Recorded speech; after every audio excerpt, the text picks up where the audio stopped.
Adventure Ledger presents Shadows in the Sun, Episode 2. The van rattled over uneven roads, every jolt sending a fresh wave of nausea through Oliver's stomach. He sat hunched in the corner, the metal of the handcuffs digging into his wrists. Outside, the world sped by, but inside, it was a haze of fear and confusion. He couldn't shake the growing sense of dread clawing at his chest. His mind was a whirl of questions, but none of them had answers. Where were they taking him? What would happen next? The van screeched to a halt, sending Oliver tumbling forward. The door slammed open, blinding him as light flooded in. Rough hands grabbed him, pulling him out into the harsh sunlight. He blinked, squinting against the glare, his eyes adjusting just in time to see the high walls of a sprawling, crumbling compound. The words San Sebastián were painted in faded letters above the entrance. His stomach twisted. The guards dragged him through the gates.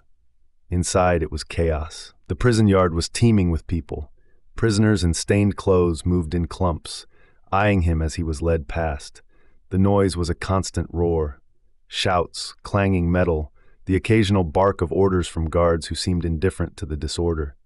The stench of sweat, grime, and desperation hung heavy in the air.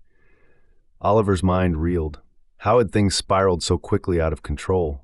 Just days ago, he'd been wandering the streets of La Paz, drunk on the thrill of adventure. Now he was locked in some hellish prison, with no idea how to get out. His thoughts kept circling back to Luis. Luis, with his easy smile, his promises of a real Bolivian experience. Had it all been a setup from the start? The anger and betrayal burned in his chest, but it did nothing to ease his fear. They pushed him into a small, dimly lit room where a guard sat behind a desk. He barely glanced at Oliver as he scribbled something on a clipboard, then nodded toward the far wall. Oliver followed the gesture, his heart sinking as he saw the piles of faded prison uniforms. A guard shoved one into his hands and pointed him to a filthy corner where he could change. The reality of his situation was beginning to sink in. As he pulled on the scratchy clothes, Oliver felt a deep sense of loss wash over him. Everything he knew, everything familiar, was gone. And the worst part was, no one knew where he was. Not his family, not his friends. He was alone, trapped in a place where rules didn't seem to exist. The guard's voice snapped him back to the present. "Let's go." The door clanged open, and Oliver was led deeper into the belly of the prison. The further they went, the darker the corridors became. The flickering lights cast long shadows on the damp walls, and the smell of mildew clung to the air. Oliver's chest tightened with every step. He tried to keep track of where they were going, but the endless turns and indistinguishable doors left him disoriented. They finally stopped outside a large iron door. One of the guards banged on it twice, and the door creaked open, revealing a courtyard filled with prisoners. The space was crowded, far more than the prison could have been built to hold. Some prisoners sat in groups, playing cards or sharing cigarettes. Others lingered in the shadows, watching with predatory eyes. As Oliver was pushed into the yard, the sounds of low conversations and laughter faded, replaced by a heavy silence. He could feel the eyes on him, watching, sizing him up. His heart pounded in his chest. He didn't know where to go, didn't know who to trust. The fear gnawed at him, making him feel smaller with every passing second. Then, out of the crowd, a man emerged. He was older, maybe 40, with graying hair and deep-set eyes that seemed to take in everything. He moved with a calm confidence, his posture relaxed but authoritative.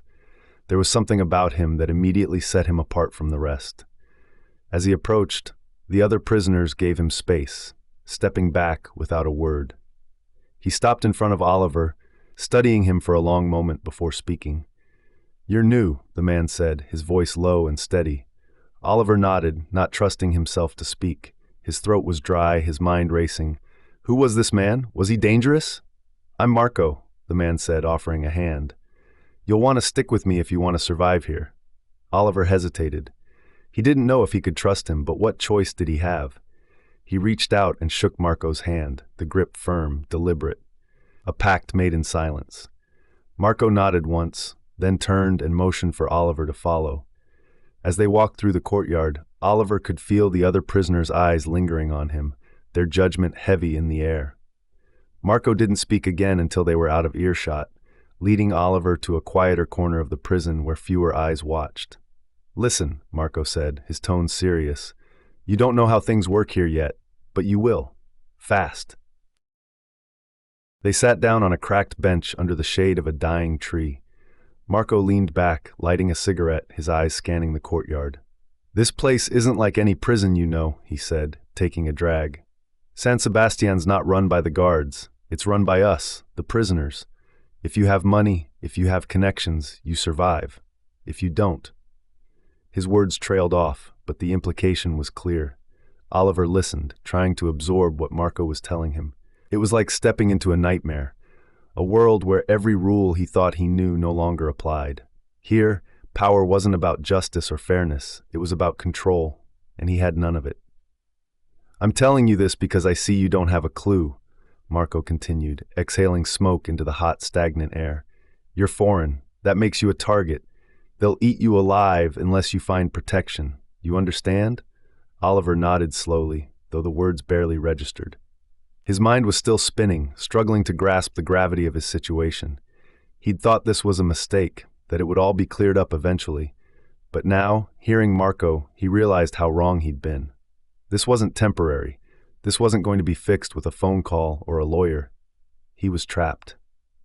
"So what do I do?" Oliver asked, his voice small, almost defeated. Marco glanced at him, his expression unreadable. "You stick with me. I can help you. But nothing comes for free here. You'll have to earn your place." There it was, the catch. Oliver had suspected as much. There was always a catch. "What do you want?" "For now, just listen. Do what I say. I've been in this prison for years, and I know how to survive. You want to make it out of here alive? You'll need someone like me." Marco leaned in closer, his eyes narrowing. "But let me make one thing clear. Cross me, and you're finished. Understand?" Oliver swallowed hard, nodding again. He didn't trust Marco, but he didn't have much of a choice. The fear was too real, too immediate. He needed someone on his side, and for now, Marco seemed like his best option. For now. Days blurred into each other. The heat, the noise, the stench of the overcrowded prison all began to feel like a permanent part of Oliver's existence. Every morning, he woke to the same suffocating reality. He was a foreigner, alone, and vulnerable. Marco's advice had been grim but true. Without him, Oliver would have already been swallowed whole by the chaos around him. As they navigated the prison yard together, Marco explained the intricacies of San Sebastián's unspoken rules. "There's an economy here," Marco said one afternoon, as they passed a group of prisoners bartering cigarettes. "Everything's for sale: protection, food, even your life. You need something, you pay for it. If you don't have money, you find a way to make some." Oliver listened in silence, still trying to process how drastically his world had changed. He had some cash stashed away, but it wouldn't last long, not in a place like this. Marco had warned him about that.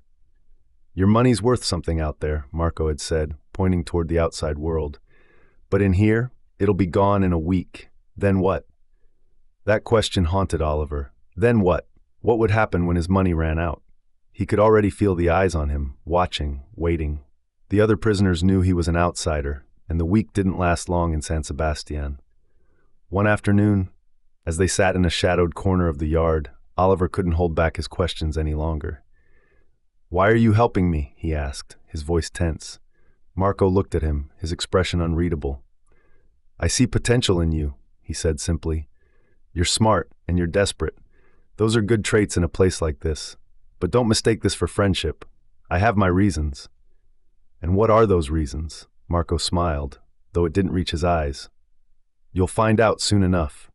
The words sent a chill through Oliver, but he didn't press the issue. He wasn't sure he wanted to know. As the days wore on, Oliver found himself sinking deeper into the prison's brutal rhythm. The guards were corrupt, indifferent at best, violent at worst. The prisoners had carved out their own hierarchies, and Oliver was quickly learning that he was at the bottom. It was late one night when Oliver finally had a chance to confront his thoughts. Lying on the thin mattress in his cell, he stared up at the cracked ceiling, listening to the distant sounds of the prison, murmurs, footsteps, the occasional clang of metal. His mind wandered back to the moment he'd accepted Luisa's offer. It seemed so distant now, like a different lifetime. How had he been so stupid? He replayed every detail in his head: the party, the drinks, the excitement. Luis's easy charm. The package handed over with a smile. It had seemed harmless at the time, just a quick job, no questions asked. But now, that moment stood out like a neon sign in his mind. The turning point, the beginning of his downfall. Luis had set him up. He was sure of it now. There had been no other explanation. He'd walked straight into a trap, and now he was paying the price. His thoughts shifted to his family. Did they even know he was here? Were they looking for him? Or was he just another tourist lost in a foreign country, forgotten by the world? The fear gnawed at him, growing with each passing hour. He was alone, completely alone, and no one was coming to save him. The sound of footsteps outside his cell made him sit up, his heart pounding. The door creaked open and a guard stepped inside, his expression as unreadable as ever. "You," the guard said, jerking his head toward the corridor. "Get up." Oliver's stomach twisted with fear. What now? He followed the guard through the dimly lit corridors, his mind racing with possibilities. Had something happened? Was this about his case? Was he finally going to get answers? Or was it something worse? They stopped in front of a door, and the guard knocked twice. The door opened, revealing a familiar figure standing inside the room. Marco. He was sitting behind a desk, his expression calm but calculating. "Come in," he said, motioning for Oliver to sit down. Oliver hesitated, then slowly stepped inside, the door clicking shut behind him. The room was dimly lit, the air heavy with the scent of smoke. Marco leaned back in his chair, watching Oliver closely. His face was a mask of calm, but there was something in his eyes, something Oliver couldn't quite place. "You've been here a few days now," Marco said, his voice low and steady. "You're learning the ropes. That's good." Oliver didn't respond. He wasn't sure what this was about, but his gut told him it wasn't good. Marco exhaled slowly, his gaze never leaving Oliver. "I told you before, nothing here comes for free."